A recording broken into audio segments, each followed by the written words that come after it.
I knew the answer. I wish I could tell you where this is going to end up, but I really don't know. As I sit here right now, I really don't know how this hearing is going to end up.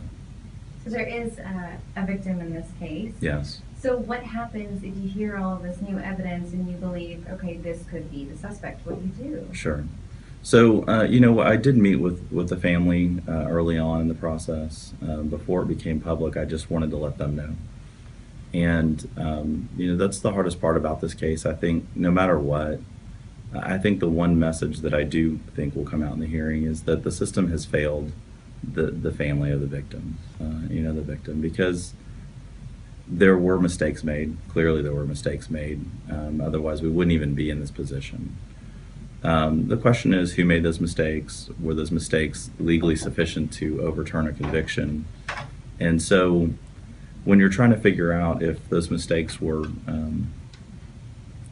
to such a degree that that he deserves relief, and I'm sorry, I forgot the question. But, okay, it was, you're presented with all of this evidence that leads you to believe it was another suspect who committed the crime. Right. What do you do with that? Right. And so in discussing it with the family, I just felt like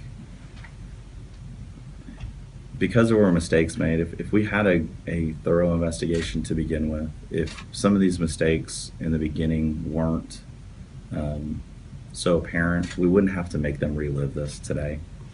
But I think, as I said in the beginning, when Mr. Hampton presented us his initial writ, the information in there is very compelling, and it would have been much easier 4 years ago to either confirm the information in that writ or negate that information in that writ. But 4 years later, it's very difficult. And so I certainly wish the information that came to light now would have come to light 4 years ago. And I think it would have been a lot easier to address then. And so I feel like it was a failing in